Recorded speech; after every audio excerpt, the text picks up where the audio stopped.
Good afternoon, कैसे आज सब। आपके अपने ही यूट्यूब चैनल MES क्लासेज पर आपका बहुत बहुत स्वागत है। तो आइए कुछ महत्वपूर्ण प्रश्नों पर चर्चा करते हैं, लगाते हैं। लेकिन उससे पहले जो प्रश्न कल दिया गया था सबसे पहले उसको हल करते हैं। तो देखिए कल का प्रश्न था 3 के power n plus 4 minus 6 into 3 के पावर n प्लस 1 अपान 3 के पावर n प्लस 2, इसका वैल्यू फाइंड करना है। तो देखिए क्या करते हैं, देखिए ये 3 के पावर n प्लस 4 है, तो इसको ऐसे लिखते हैं, या इसको जो है 6 को लिख सकते हैं 3 के पावर 1 इंटू 2 इंटू 3 के पावर n प्लस 1 अपान 3 के पावर n प्लस 2। देखिए यहाँ ये जुड़ जाएगा तो n प्लस 2 हो जाएगा। तो 3 के पावर n प्लस 2 इंटू 3 के पावर 2 अलग कर सकते हैं, माइनस 2 इंटू 3 के पावर n प्लस 2। अब ऊपर 3 के पावर n प्लस 2 कामन ले लेंगे, तो यहाँ 3 के पावर 2, इसका मतलब 3 त्रिक का 9 माइनस 2 यहाँ बचा, और नीचे हो गया 3 के पावर n प्लस 2, ये कैंसिल हो गया, 9 में से 2 घटाएंगे 7। तो जिनका भी ऑप्शन ए जिन्होंने सही लगाया उनका सही है, 7 इसका आंसर आएगा। अब क्वेश्चन आज का देखते हैं। ऑप्शन है 32 अंश।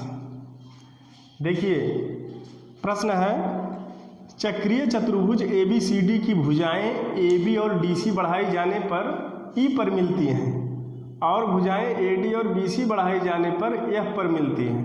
यदि कोण ADC 78 अंश है और कोण BEC 52 अंश है, तो कोण AFB का माप ज्ञात करें। 4 ऑप्शन दिया, 26, 30, 28 और 32 अंश।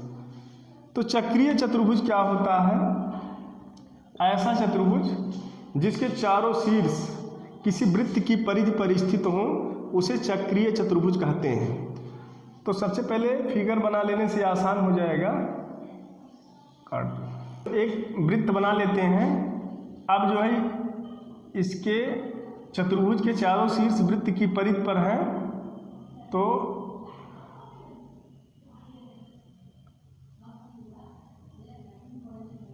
देखिए एक भुजा ये हो गया, ये हो गया, ये हो गया, A B C D। देखिए क्या कहा है, AB और DC बढ़ाई जाने पर, AB और DC, AB ये है और DC ये है, तो ये बढ़ाई जाने पर देखिए ये कहाँ मिलती हैं? E पर, E पर मिलती है। AB और DC बढ़ाई जाने पर E पर मिलती हैं और भुजाएं AD और BC बढ़ाई जाने पर F पर मिलती हैं। तो AD ये है और BC ये है, AD को बढ़ा देंगे और BC को बढ़ाएंगे, तो ये यहाँ पर मिल रही हैं। F पर ये बिंदु F है। अब देखिए कौन सा कोण दिया है, F पर मिलती है। यदि कोण ADC ये हो गया, ADC ये है 78 डिग्री, और BEC बराबर 52, BEC ये 52 डिग्री है, ये 52 डिग्री। तो कौन सा कोण AFB पता करना है, AFB, इसको हमें ज्ञात करना है। कोण AFB फाइंड करना है, कोण AFB इसको फाइंड करना है। तो देखिए चक्रीय चतुर्भुज के सम्मुख कोण संपूरक होता है। चक्रीय चतुर्भुज का सम्मुख कोण संपूरक होता है, अर्थात इसका और इसका योग 180 अंश होगा, इसका और इसका योग 180 अंश होगा।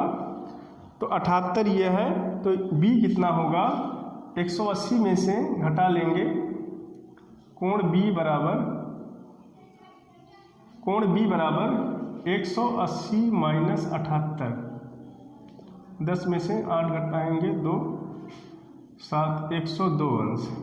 ये हो गया 102 अंश, 102 अंश ये हो गया। और देखिए अब ये कोण देखिए 102 अंश है और ये है 52 डिग्री। एक त्रिभुज है, ये त्रिभुज BEC और इसका ये बहिष्ठ कोण है। तो किसी त्रिभुज का बहिष्ठ कोण अपने सम्मुख अंतः कोणों के योग के बराबर होता है। मतलब अगर इसको हम x माने तो ये जो है त्रिभुज का, इस त्रिभुज का ये बहिष्ठ कोण है, तो ये बराबर होगा इसके प्लस इसके। तो ये हो जाएगा 52 अंश प्लस x अंश, 52 अंश प्लस x अंश बराबर 102 डिग्री। क्योंकि किसी त्रिभुज का बहिष्ठ कोण, ये बहिष्ठ कोण है इस त्रिभुज का, एक भुजा बढ़ाए जाने पर बना बहिष्ठ कोण अपने सम्मुख अंतः कोणों के योग के बराबर होता है। तो x बराबर कितना हो जाएगा 102 माइनस 52, 2 में से 2 घटेगा 0 और 2 में से 2 घटाएंगे 0, 10 में से 5 घटेगा 5। ये 52 अंश और प्लस x अंश बराबर इतना, तो 102 में से 52, 50 अंश ये हो गया 50 डिग्री। अब ये 50 हुआ, ये 52, तो ये कितना होगा, ये 50 हुआ, ये 52, तो ये हो गया 102 और 102 और कितना 78, तो ये 78 हुआ, ये 78 हो गया। त्रिभुज के तीनों अंतः कोणों का योग 180 अंश होता है। अब उसके बाद ये 50 अंश है और ये कितना होगा तब 130 अंश, क्योंकि एक सरल रेखा पर 180 अंश का कोण होता। अब 130 ये है तो इसके सम्मुख कोण संपूरक होता है, तो ये होगा 50 डिग्री। अब ये 50 डिग्री हो गया, तो किस कोण का मान ज्ञात करना है, इस कोण का मान ज्ञात करना है, इस कोण का। तो ये 50, 78, 102 इसमें सब पता चल गया है। अब देखिए इसका बहिष्ठ कोण ये है, ये जो है, या ऐसा कर सकते हैं 78 ये है तो ये 102 होगा, क्योंकि एक ही सरल रेखा पर बने कोणों का योग 180 अंश होता है। 102, 78, 180 होगा। और ये जो है 130 है तो ये होगा 50 अंश। अब इस कोण का मान पता कर सकते हैं, क्योंकि 102 और 50 और प्लस ये तीनों 180 अंश होगा। अब ये 152 हो गया पहले से, 102 और 50 152। अब 180 में से कोण AFB बराबर क्या होगा इस त्रिभुज में, देखिए यही कोण फाइंड करना है। तो AFB में 180 अंश माइनस 50 अंश प्लस 102 अंश। अब 180 अंश माइनस 152 अंश। अब 180 में से 152 घटाएंगे तो कितना आएगा 50, 20, 10 में से 2 घटाएंगे 8 और 7 में से 5 घटाएंगे 2, 28 डिग्री। तो 28 डिग्री आ गया AFB, ये 28 डिग्री आ गया। तो कौन सा ऑप्शन सही है, ये ऑप्शन। देखिए इस प्रकार के प्रश्नों में चित्र बनाकर उसके बाद सबको मुँह जबानी भी फाइंड कर सकते हैं, लास्ट में जो निकालना वो निकल जाएगा। अब अगला प्रश्न देखिए 36। देखिए यदि इतना बराबर इतना, तो a प्लस बी माइनस सी की वैल्यू फाइंड करना है। तो देखिए इसको कैसे सॉल्व करेंगे। इसमें जो है इसको हम लिख सकते हैं 2x प्लस वाई का whole cube, 2x plus y का होल क्यूब, और इसको लिख सकते हैं 3x माइनस वाई का होल क्यूब बराबर 5y minus x ax square plus by square plus c x y. देखिए a cube minus b cube का फार्मूला होता है a cube minus b cube बराबर होता है a minus b a square plus b square plus a b. तो इसी फार्मूले पर ये क्या हो जाएगा, एक कोष्ठक में दोनों का ये अंतर हो जाएगा। तो जब अंतर होगा तो क्या हो जाएगा, 2x plus 2y minus 3x plus 3y plus हो जाएगा। और दूसरे कोष्ठक में क्या होगा, इसका स्क्वायर होगा। तो इसका स्क्वायर होगा तो 4x प्लस y का होल स्क्वायर हो जाएगा 4x प्लस वाई का whole square, 4x plus y का होल स्क्वायर और प्लस ये 3 त्रिका 9, 9x माइनस वाई का होल स्क्वायर और फिर प्लस ए बी, तो 2x प्लस वाई और फिर 3x माइनस वाई बराबर आगे जो है वही लाइन आएगा। अब यहाँ जो है देखिए 3 2 5y 5y और माइनस x हो गया। और यहाँ देखिए ये होगा x square plus y square plus 2xy, तो गुणा होगा जब तो 4x square plus 4y square plus 8xy और यहाँ होगा 9x स्क्वायर 9y स्क्वायर और माइनस अब यहाँ होगा 2xy, तो 9 दूनी 18xy 18xy।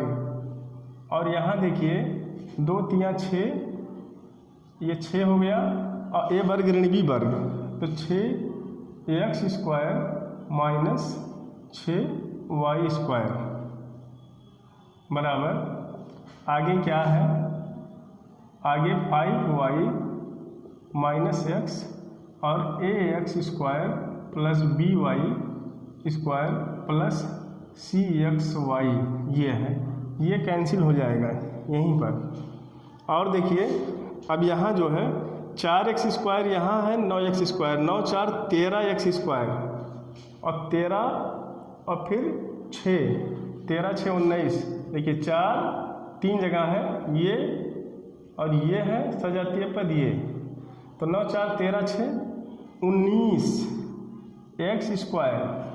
अब y स्क्वायर कहाँ कहाँ है, देखिए 9 4 13 ये हो गया और ये हो गया और यहाँ है, तो 9 4 13 और 13 में से कितना घटेगा 6, तो हो गया plus 7y square 7y square और 8xy और ये, तो ये घट जाएगा माइनस 10xy बराबर ax square plus by square plus cxy इतना हुआ। अब देखिए अब जो है किसका वैल्यू फाइंड करना है, गुणांकों की तुलना करने पर यहाँ से क्या निकलेगा, गुणांकों की तुलना करेंगे तो a बराबर क्या होगा 19, b बराबर कितना होगा 7 और c बराबर होगा -10। अब वैल्यू किसका फाइंड करना है, a plus b plus c, a plus b plus c, तो 19 a प्लस बी ये 7 हो गया और प्लस सी, तो ये सी के माइनस सी, तो इसके स्थान पर ये माइनस प्लस हो जाएगा तो 10 हो जाएगा। अब ये कितना हो गया 19 7 26 10 36 36, so option D is right है 1740। देखिए प्रश्न है, यदि ब्याज की गणना 5 मासिक चक्रवृद्धि आधार पर होती है तो प्रतिवर्ष 15% की दर से 8,192 रुपये की राशि पर 1 से 1/4 वर्ष में प्राप्त चक्रवृद्धि ब्याज रुपए में ज्ञात करें। देखिए जब ब्याज दर छमाही तिमाही या इस प्रकार से दिया हो तो ब्याज की दर घट जाता है और समय बढ़ जाता है। ब्याज की दर में क्या करेंगे, पहले कितना है 15% की दर वार्षिक है, तो उसमें जो है 12/5 से भाग देंगे और समय में 12/5 से गुणा कर देंगे। तो देखिए इसमें मूलधन को लिखते हैं P से। P दिया है कितना 8,192 रुपया, 8,192, और ब्याज की दर R दिया है, R दिया है कितना 15% वार्षिक, लेकिन गणना 5 महीने पर होना है, तो इसमें जो है 12/5 से भाग दे देंगे। ब्याज दर कम होता है, ध्यान रखिएगा, ब्याज दर में भाग और समय में गुणा होता है। तो R हो जाएगा 15/12/5, अब बराबर ये हो जाएगा 15 × 5/12 प्रति 5 मासिक पर। तो ये हो जाएगा, देखिए 3 × 4 = 12, 3 × 5 = 15, बराबर हो गया 25/4 प्रति 5 मासिक पर। और समय को लिखते हैं n से, तो समय कितना है 1 से 1/4 वर्ष, तो 4 × 4 = 5/4 वर्ष है, लेकिन इसमें 5 मासिक का वो पीरियड बनेगा, तो कितना हो जाएगा 12/5 से इसमें गुणा। देखिए इसमें हमने भाग दिया, इसमें गुणा, ये कैंसिल हो गया, 4 × 3 = 12, तो ये 3 आया। अब क्या निकालना हमें, CI निकालना है, कंपाउंड इंटरेस्ट निकालना है। तो A और CI निकालना है, तो इसके लिए क्या करेंगे, कंपाउंड इंटरेस्ट साधारण ब्याज बराबर क्या होता है A - P, और A = क्या होता है, A बराबर P1 + R/100⁻n - P, और P जब कॉमन लेते हैं तो हो जाता है 1 + R/100⁻n - 1। अब सबकी वैल्यू रख देंगे। P की वैल्यू कितना है 8,192, और 1 + R ये रखा जाएगा 25/4, तो 25/100 × 4, 4 नीचे आएगा, और इसके घाते है n। समय कितना निकला 3 - 1। अब काटेंगे तो 25 × 1 = 25, 4 × 100, 4 × 4 = 16, 1 = 17, 17/16, 8,192, और ये हो गया 17/16³ - 1। देखिए इसको हम ऐसे भी लिख सकते हैं इतना, और यहाँ ब्रैकेट में हो गया 17³ - 16³, और नीचे हो गया 16 × 16 × 16। यहाँ देखिए 16 से काट देंगे इसको, तो 16 × 5 = 80, और 16 × 1 = 16, 16 दूनी 32, अब फिर 16 से काटेंगे तो 16 × 3 = 16, 16 × 1 = 16, 16 × 3 = 48, और 16 दूनी 32, ये कैंसिल हो गया।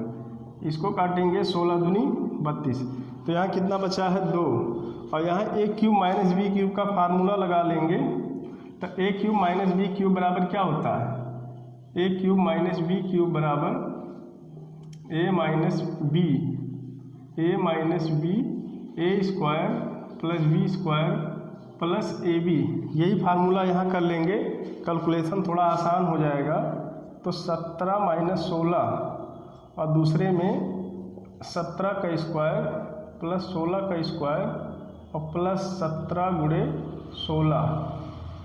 अब देखिए इसकी वैल्यू 1 हो गया, 2 × 1 और इसमें जो है 17 सत्रहियाँ 289 और प्लस 16 16हियाँ 256 और प्लस 17 गुणे 16 करेंगे, 17 गुणे 16 17 छक्का 102, 17 एकन्निम 17, 272 आएगा, 272। अब तीनों जोड़ लेंगे तो 272 और 256 और 289, इतना तीनों को जोड़ लेंगे तो 6 2 8 7 15, 6 2 8 7 15, 6 2 8 और 9, 6 2 8 9 8 17 और उसके बाद 7 5 12 8 20 1 21 और उसके बाद जो है 2 2 4 2 6 2 8 817 में 2 से गुणा कर लेंगे, 2 से गुणा तो 2 7 14 2 1 2 1 3 2 8 16, ये हो जाएगा 1634 रुपया। So option C is right, ये ऑप्शन सही है। नेक्स्ट क्वेश्चन देखिए, तो कैसे हल करेंगे। प्रश्न है ए की आय बी की आय से 45% अधिक है और सी की आय ए और बी की आय के योगफल से 60% कम है। डी की आय सी की आय से 20% अधिक है। यदि बी और डी के आय के बीच अंतर रुपया 13,200 है तो सी की आय रुपये में ज्ञात कीजिए। इसमें ए बी सी डी 4 लोग हैं, ए बी सी और डी 4 लोग हैं। देखिए कहा है ए की आय बी की आय से 45% अधिक है, बी की आय से 45% अधिक है, तो इसका मान लिया इसका कितना है, मान लिया इसका आय कितना है 100 रुपया, माना इसकी आय है 100, तो ए की आय क्या है, बी की आय से 45% अधिक है, तो इसका हो जाएगा 145। अब देखिए सी की आय ए और बी की आय के योगफल से 60% कम है, तो 60% कम का मतलब हो गया किसके योगफल से, ए और बी का, तो ए और बी का हो जाएगा 245। अब 60% कम है तो 245 का 40%, 245 गुणे 40/100, ये इसका हो गया, काट सकते हैं। तो ये जो है अब 4 × 25 20, 4 × 25 20 के 0 और 4 × 4 16 2 18 और 4 दूनी 8 9/10, तो ये हो गया सीधे 98 रुपया, ये हो गया 98 रुपया, ये सब रुपीज़ में है। और फिर डी का क्या है, डी की आय सी के आय से 20% अधिक है, डी की आय सी के आय से 20% अधिक है, इसका मतलब ये हो गया 20% अधिक, तो 98 का कितना परसेंट, 120%, 120/100। अब देखिए ये कैंसिल हो गया और इसका गुणा करेंगे तो 98 गुणे 12 तो 2 8 16 2 9 18 1 19, 2 8 16 2 9 18 1 19 और फिर 98 तो 6 और 9 8 17 और 9 1 10 1 11, ये हो गया, नीचे 10 है तो भाग देंगे तो हो जाएगा 117.6, इसका हो गया। अब क्या कहा है, बी और डी की आय के बीच का अंतर, तो बी का इतना है और डी का इतना है, तो बी और डी के आय का अंतर कितना होगा, बी माइनस डी कितना होगा, बी माइनस डी, तो कौन बड़ा है, डी बड़ा है, अंतर कहा है तो डी माइनस बी होगा, अंतर डी माइनस बी तो 17.6 हो जाएगा, 100 है घट जाएगा 17.6। अब जब अंतर 17.6 तो इतना है, तब जो है सी की आय कितना है 98, जब अंतर इतना है तो इसकी आय 98 है और यहाँ किसकी आय दिया है, बी और डी के आय के बीच का अंतर इतना है, तब सी की आय पता करना है। देखिए, जब बी और डी के आय का अंतर कितना है 17.6, तो सी की आय कितना है 98, तो सी की आय बराबर 98 रुपया। ये सब रुपए में है, इसलिए जब बी और डी के आय का अंतर 1 रुपया होगा तब कितना होगा 98/17.6। और जब बी और डी के आय का अंतर 13,200 रुपया, कितना 13,200 रुपया, तब क्या होगा गुणा हो जाएगा। 13,200 गुणे इतना, तो यहाँ एक जीरो बढ़ा देंगे तो ये हो जाएगा ख़त्म दशमलव 98/176। 11 से देखिए काटेंगे तो 11 एकन्ने 11, 11 छक्का 66, 11 एकन्ने 11, 11 दूनी 22 और 000 ऐसे ये हो गया।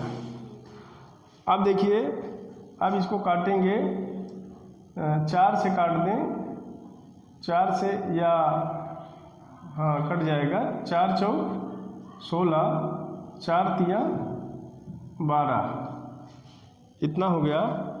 अब इसको फिर 2 से काट दें तो 2 दूना 4 और 2 चौक 8 और 2 नवा 18, 49 हो गया। फिर 2 से इसको काट दें तो ये 1500 हो जाएगा, इसको काट दें और 1500 का गुणा 49 में होगा, मतलब 49 गुणे 15, 5 9 45 के 5 और 5 चौक 20, 4 24, 49, 5 और 9 4 13 और 4 2 6 1 7 और 00 बढ़ जाएगा तो रुपया कितना हो जाएगा 73,500 रुपया। 73,500। So option A is right. अब नेक्स्ट क्वेश्चन देखिए, जो उसका आंसर आप सबको कमेंट बॉक्स में लिखना है, लगाइएगा। देखिए क्वेश्चन -4। देखिए प्रश्न है, यदि 3 के पावर x² बट्टे 27 के पावर x बराबर 81 है तो x का मान ज्ञात करें। ऑप्शन दिया है 4 - 1 2 3 3 - 2 1 - 4। तो इसका आंसर आप लोग कमेंट बॉक्स में लिखिएगा। बस अब नेक्स्ट डे।